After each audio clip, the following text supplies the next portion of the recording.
पता जब आप आ रही थी तो हमारी टीम के लोग आपस में बातें कर रहे थे, बोलते हैं कि ये पूनम जी और पत्नी जी ऐसी हीरोइंस हैं कि जिनके बारे में ये अभी साइन भी नहीं हुई होती थी, प्रोड्यूसर वैसे ही झूठ बोल के ना हीरो को कि हमारी फिल्म में पत्नी जी हैं और पूनम ढिल्लों हैं, उनको साइन करवा लेते थे। मैं कहा वाह यार, बात हो तो ऐसी हो। अच्छा, आपकी दोस्ती तो कब से है कि आज से ही, जब आज ही हुई? कपिल शर्मा के शो पे ही हम दोस्त बने हैं। कि टैक्सी का भाड़ा शेयर करके चलते हैं, ऐसे? ऐसा ही कुछ समझ लीजिए।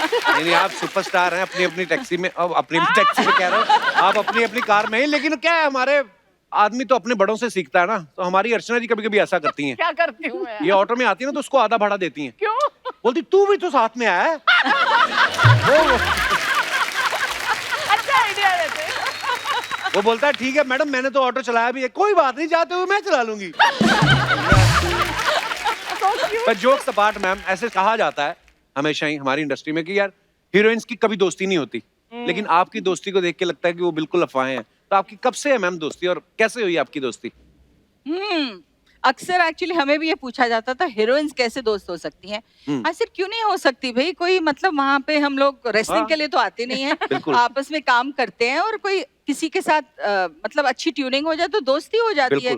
अगर ये हीरो होता ना तो मेरा नाम पता नहीं क्या होता। थैंक गॉड ये लड़की है जिसके साथ मेरी दोस्ती हुई, नहीं तो हीरोज के साथ तो यू नो क्या होता है ना, हीरोज के साथ दोस्ती हो ही नहीं ऐसा सकती। है, आजकल कुछ कह नहीं सकते, हम दोनों को एक साथ देखकर लोग कुछ भी कह सकते हैं। सही बात है, आज के जमाने में तो हर चीज पे बुरी नजर है। मैम एक बात पूछनी थी आपसे, जब 1977 में आपके सर पे मिस इंडिया का ताज रखा गया, तब आपके दिमाग में ख्याल आया था कि 1981 में एक लड़का पैदा होगा जो आपको अपने शो पे इनवाइट करेगा? देखिए, मुझे तो बिल्कुल भी आइडिया नहीं था। मुझे लगता है आपके पेरेंट्स को भी उस वक्त आइडिया नहीं था कि कपिल शर्मा वहाँ टपकने वाले 81 में। आपकी बातों से वैसे ये बड़ी अच्छी बात है कि जैसे आप बोल रही हैं, कभी कभी ना हम लोग खुद ही एक बार में देख के किसी को ऐसा जज कर लेते हैं कि अच्छा ये ऐसा होगा, लेकिन अंदर से कैरेक्टर कुछ और ही निकलता है कि यार बाद में जब बात करते हैं तो फिर दोस्ती भी हो जाती है। हमारी तो बड़ी हुई है, जैसे हमें पहले पहले अर्चना से बड़ा डर लगता था, अब खुल गए हम, अब तो हमारी दोस्ती भी है, हमारी दोस्त भी है, हमारी बड़ी बहन भी है, सारा कुछ ही है। मतलब छोटी बहन बोल। छोटी बहन भी, हाँ चल बहन तो बोला, भाई नहीं बोला, शुक्र है। नहीं तो हाँ, बस खाली कभी कभी हाथापाई कर देती है, वो नहीं अच्छी लगती। ये बाजू भी मरोड़ देती है पूनम जी। हाँ, आपका नाजुक सी कलाई मरोड़ी नाजुक परमीत सेठी का मरोड़ देती है।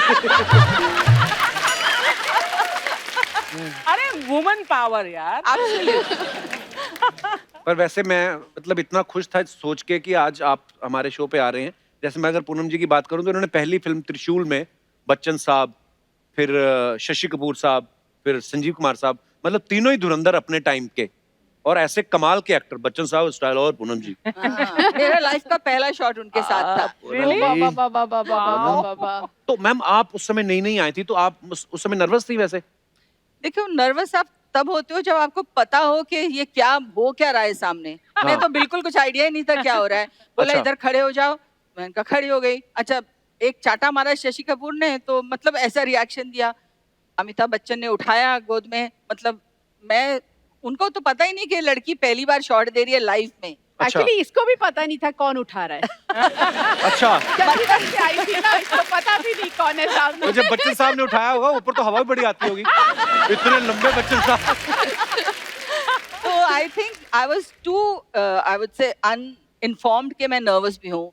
अब मैं जब सोचती हूँ कि अगर ये तीन भारतीय मेरे सामने आज खड़े हों और मुझे एक्टिंग करनी पड़े, मैं अभी भी नर्वस हो जाऊँ। सच बात है। स्वीट मैम, पर आपने जैसे भी आपने कहा कि मुझे उस समय कुछ नहीं पता था, लेकिन वो फिल्में देखो तो इतना प्यारी लग रही हैं आप और इतना खूबसूरत काम किया है। बहुत बहुत मुबारक हो मैम आपको, आप सबकी अचीवमेंट्स के लिए।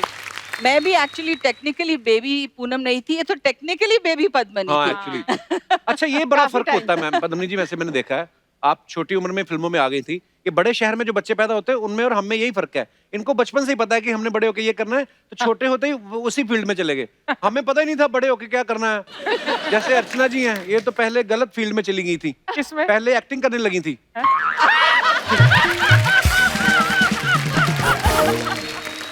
फिर किसी ने बताया कि बैठे बैठे भी कमाई हो सकती है।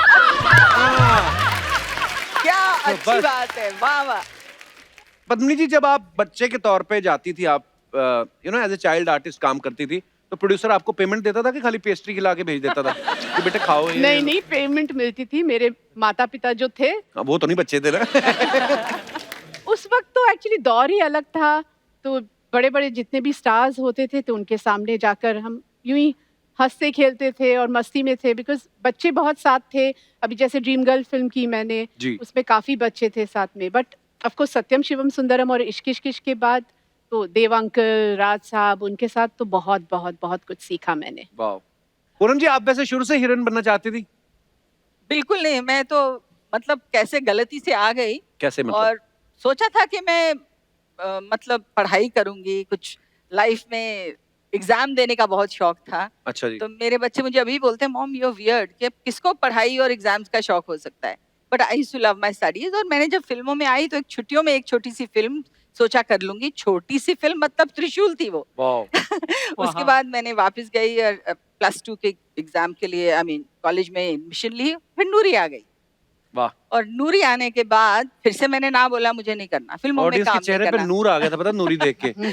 और मुझे शशि जी, शशि अंकल जिसे हम कहते थे, हमेशा छेड़ते थे, अच्छा मुझे फिल्मों में काम नहीं करना बोल के गई थी, because he offered me the first film which I was to do. तो मैंने बोला नहीं, मुझे फिल्मों में काम नहीं करना है। बोले आ गए ना ब्लाइंड पे, यू नो हाउ शशि जी बहुत चार्मिंगली बोलते थे। तो ऐसा हुआ मेरे साथ। आई थिंक डेस्टिनी लेके आई मुझे। क्या बात है। हाँ बिल्कुल। एक्चुअली पूनम जी के बच्चे ना नॉर्मल है, वो सोचते ना कि पढ़ाई से क्या होगा, मतलब मुझे एक्चुअली मैं उस ब्रैकेट में आती हूँ। हाँ, किसी ने बताया, कहते पद्मिनी जी आप जब 7-8 साल की उम्र में फिल्मों में आ गई थी तो आपको फिल्मों में काम करना ज्यादा अच्छा लगता था कि स्कूल में मन नहीं लगता था उस हिसाब से? बिल्कुल नहीं, किसका मन लगेगा आप मुझे बताइए। आप आते हो सेट पर, आपको चॉकलेट्स मिलती है, आपको बड़े बड़े स्टार्स के साथ काम करना मिलता है, और पढ़ाई तो है ही नहीं, तो फिर बस। एक्चुअली हाँ, मजे की बात है जिसमें मजा आ रहा हो। पर जब आप मैम इतने बड़े बड़े स्टार्स के साथ काम करके इतनी पॉपुलर हो गई, फिर जब आप स्कूल जाती थी तो नॉर्मल बच्चों के साथ बैठती थी कि टीचर की कुर्सी पे? मतलब वो स्पेशल ट्रीटमेंट तो मिलता ही होगा।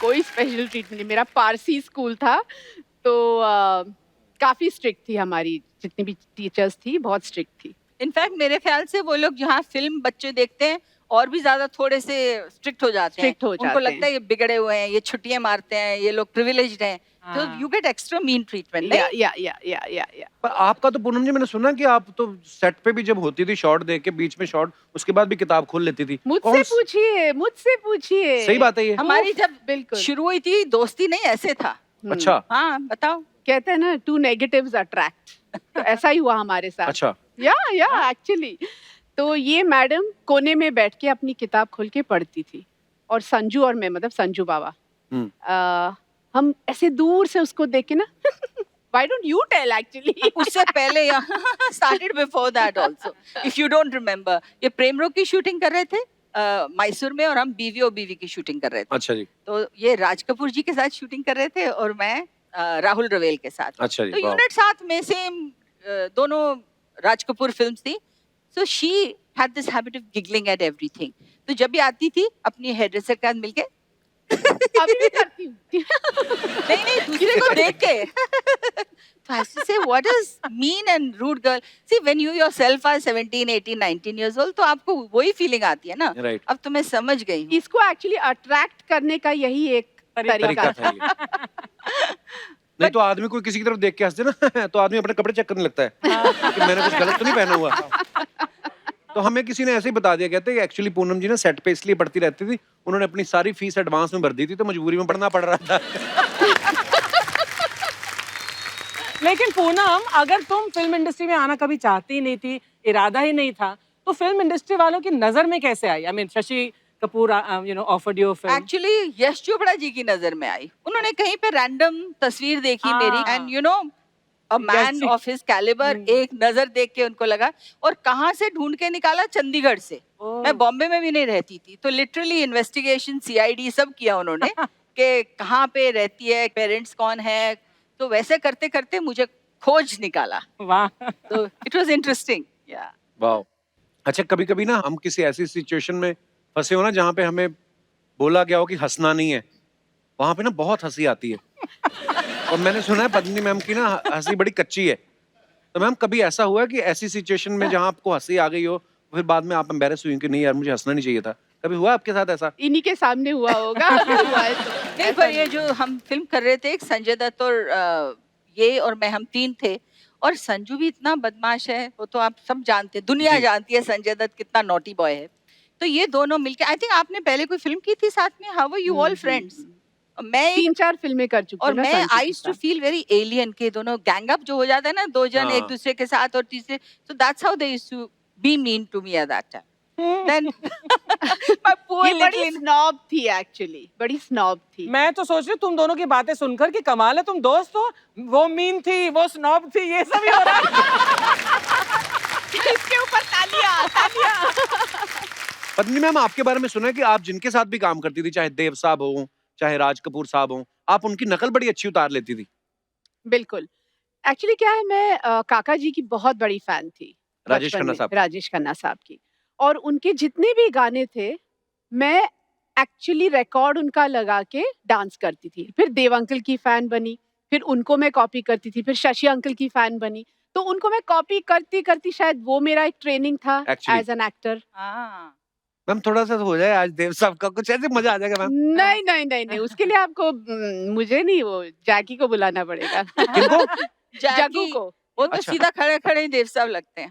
इतने बड़े फैन हैं देव साहब के। कहे पद्मिनी, जो तुम कह रही थी ना कि जब बचपन में तुम काका जी के गानों पर उनकी एक्टिंग किया करती थी, वो बात मेरे मन से हट नहीं रही, तो 2 मिनट हो जाए। अरे कहाँ फंसा रही है, वो तो बचपन में किया था। उनके जस्ट इमेजिन छोटी सी Padmini and putting Kaka ji songs and dancing, so cute. और आज आप दोनों को देखने के लिए एम्स से यहाँ पे सीनियर सर्जन आए हुए हैं। मैं अपने दर्शकों को ये पता ही है वैसे कि बॉलीवुड में जो वैनिटी वैन्स का कॉन्सेप्ट जो था, वो पूनम जी लेके आई थी, और एक हमारी अर्चना जी हैं जो यहाँ पे खड़ी वैनिटी को भी घर ले जाती हैं। एक्चुअली घर पे नहीं ना जाती बिकॉज कोविड, अब क्या करती है, लेकिन मैंने कहा अगर आपको वैनिटी में सोना है तो यहीं पे सो जाया करो। बोलती नहीं, मुझे परमीत का भी तो ध्यान रखना, कहीं बाहर ना जाए वो। तो अपने घर के बाहर खड़ी कर लेती वैन। और उस दिन ज्यादा हो गया अर्चना जी, क्या किया मैंने? जब आपने बोला कि अगर वैनिटी भी मैं चला लूं तो क्या ये 2000 भी मुझे मिलेगा, बहुत ज्यादा था।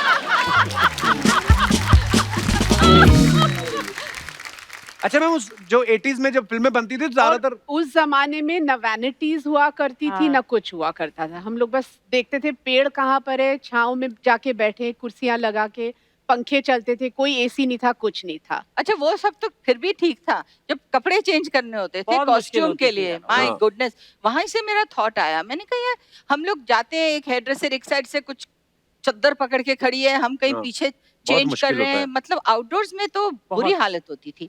एंड मैंने कहा ये इतना सिंपल सा कॉन्सेप्ट है कि why can't we have a van.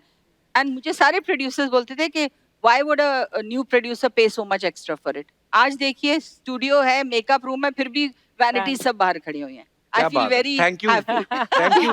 Thank you from the industry side to you.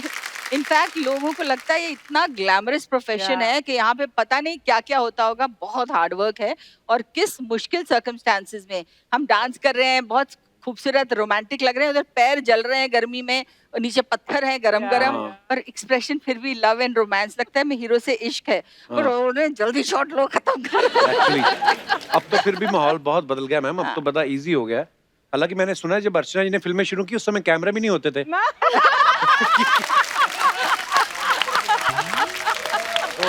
यार ये तो बहुत बड़ा कॉम्प्लीमेंट है। अगर मैं 200-250 साल की हूँ तो कमाल है, मैं तब से अब तक चली आ रही हूँ। क्या बात है, वाह, वाह, मैम आई लव यू। नहीं पर हाँ, ये बात सही है। मैं एक बार ना, हम लोग, मैं अपनी फिल्म की शूटिंग करने के लिए चंडीगढ़ में, हम लोग बिल्कुल सर्दी का सीक्वेंस है, दिसंबर में फॉग थी पूरी। अब उसका कुछ चंक बच गया जो हम लोगों को बीकानेर में चीट करना था। अब वो है मई का महीना, मैं तो शॉट देख के गाड़ी में बैठ गया फटाफट, और पूरी यूनिफॉर्म यहाँ तक जुराबें, वो आर्मी वाली यूनिफॉर्म पहनी हुई, और कुछ लोग 48 टेम्परेचर में आग जला के ऊपर से कंबल लेके आग सेक रहे हैं। मैंने कहा हिला के देख लो कहीं ऐसे गिरी ना गया हो। कभी ऐसे मतलब आर्टिस्ट को ऐसे भी काम करना पड़ता है। बिल्कुल। हाँ, हमारा काम बड़ा मेहनत वाला होता है। हाँ, नहीं सीधी सी बात है।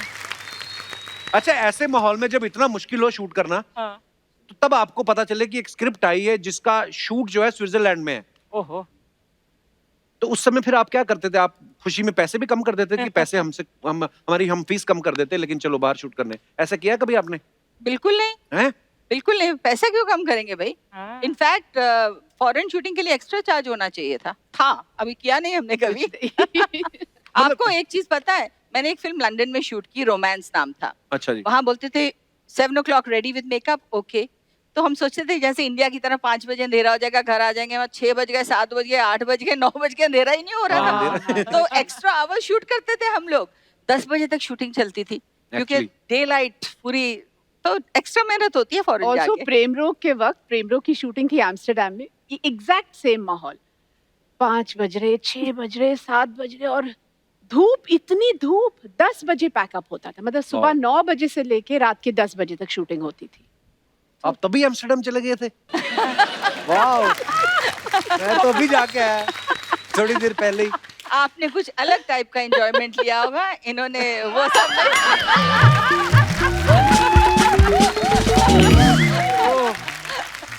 पत्नी जी, एक सवाल अर्चना जी का है, कहती है कि आपके हस्बैंड जो हैं वो प्रोड्यूसर टूटू शर्मा जी हैं, तो आपकी कभी टूटू जी के साथ टूटू मैम हुई है?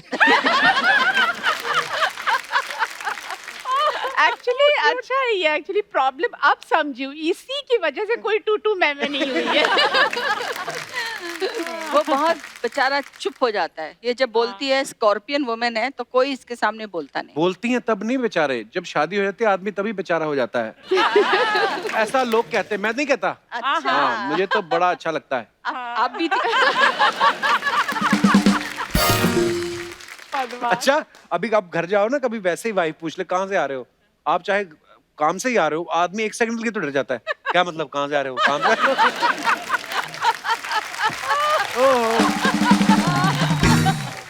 आपके शो पे में ना मैं अलग एक कैमरा रखना चाहती हूँ, आपके सारे एक्सप्रेशंस मैं कैच करना चाहती हूँ, मतलब कमाल के एक्सप्रेशंस हैं आपके। ओहो, थैंक यू मैम।